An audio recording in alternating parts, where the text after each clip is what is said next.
Assalamualaikum warahmatullahi wabarakatuh. Apa kabar anak-anak hebat? Semoga semuanya tetap sehat dan bersemangat.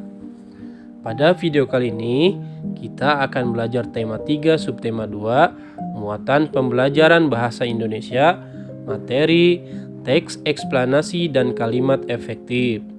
Apakah kalian tahu apa itu teks eksplanasi?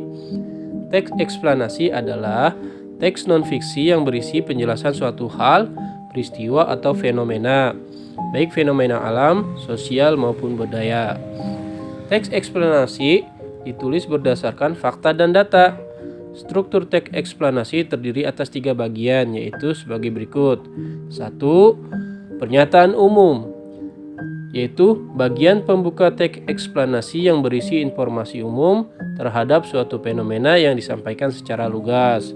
2. Deretan penjelas, yaitu bagian teks eksplanasi yang berisi informasi berupa proses atau urutan sebab akibat terjadinya suatu fenomena.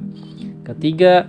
Interpretasi, yaitu bagian ini merupakan bagian penutup atau disebut sebagai bagian simpulan yang berisi tanggapan terhadap pernyataan atau hal-hal yang dijelaskan dalam teks. Dalam teks eksplanasi, kita dapat melihat keefektifan kalimat. Kalimat efektif dapat diartikan sebagai susunan kata yang mengikuti kaidah secara baik dan benar. Kalimat efektif memiliki struktur yang sistematis, tidak ambigu, serta maksud kalimat mudah dipahami.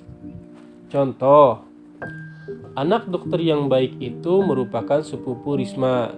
Kalimat ini tidak efektif karena mengandung makna ambigu pada kata bercetak tebal. Anak dari dokter yang baik itu merupakan sepupu Risma.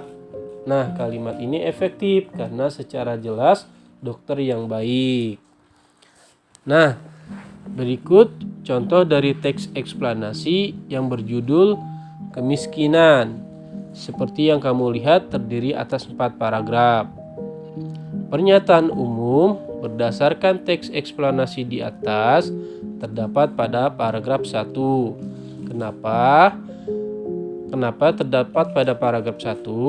Karena berdasarkan isi paragraf 1 berisi informasi umum terhadap suatu fenomena, yaitu mengenai kemiskinan.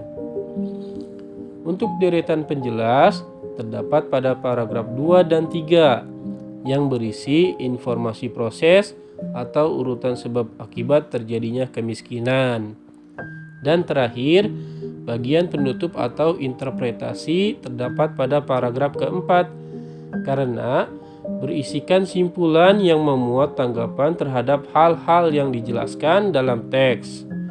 Dalam hal ini, penutupnya berisi mengenai tanggapan penulis bahwa seharusnya tidak ada kemiskinan.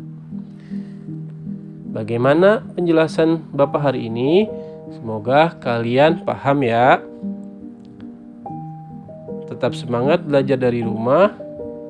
Terima kasih. Wassalamualaikum warahmatullahi wabarakatuh.